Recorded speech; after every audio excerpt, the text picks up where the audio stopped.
Continuing on to Unit 4, Lesson 2, this is Containing Communism. So I'm going to build a lot off of Lesson 1. So just in case you haven't done it, go back and do it. So again, you're going to see now a lot of effects of our new role in the world, talking about trying to fight off communism. So that's kind of the big idea of what you got to be listening for.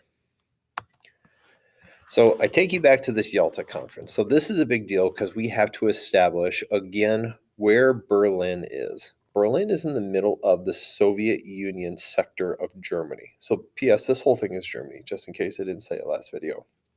But why this matters is because those three colors there, yellow, green, blue, Great Britain, France, and then the United States section of Berlin, is completely surrounded with the Soviet Union. And I'm going to be talking about that a little bit more. So I just want to make note of that.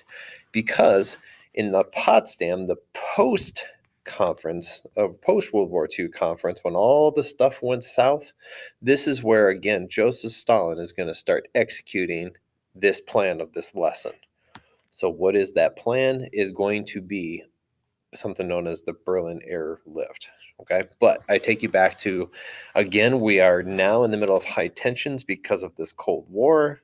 Again, we did not want Greece or Turkey to become communist. We provided them aid directly, and so they didn't become communist or any threat with that. So that's kind of all important to note, and everything will be built off of this today.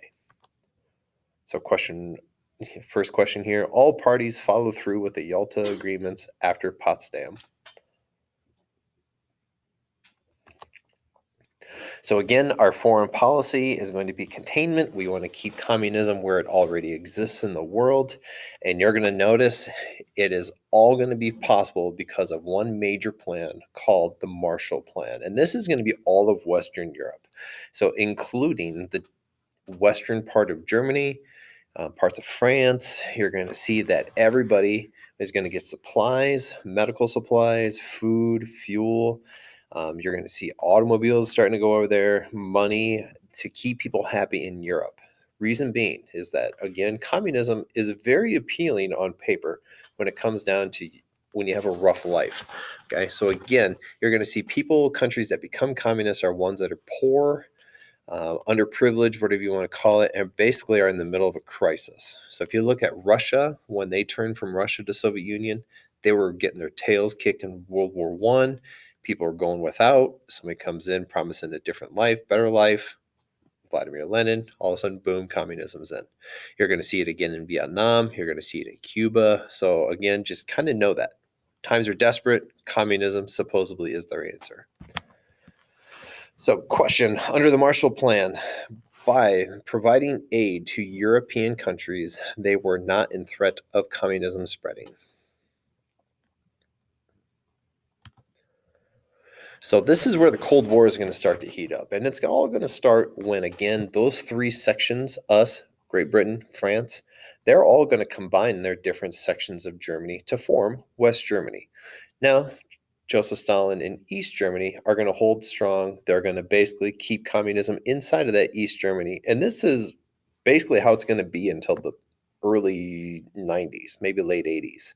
So you're going to notice that Berlin is going to be a hot topic right now because with Soviet Union surrounding all of the capital, they very easily blockaded off those three sectors, France, Great Britain, United States, from the rest of their section. So they had no way of getting supplies. Okay. What Joseph Stalin was quoted is to say he wanted to suffocate them by cutting off their supplies. So we had a problem. We have a solution. Enter in the Berlin airlift. So again, I mentioned this earlier, but you can see from the picture, it's as simply as planes flying over, dropping all the supplies that those people in Western Berlin would need to basically survive. And this worked fairly well. It went on for about a year. So East Germany, under control of the Soviet Union, had what type of government?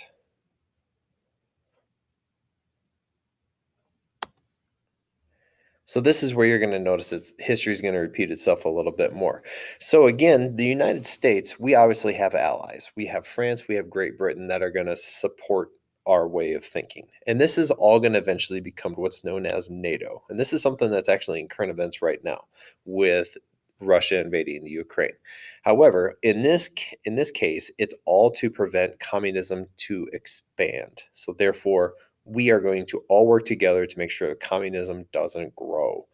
At the same time, the Soviet Union, they're going to form an alliance called the Warsaw Pact. And this is basically going to be the different countries of the Soviet Union. Again, you can see it in red here.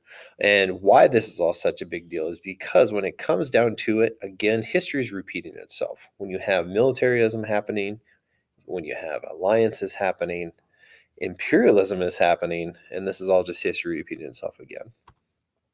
So with the formation of NATO and the Warsaw Pact, which part of mania is displayed?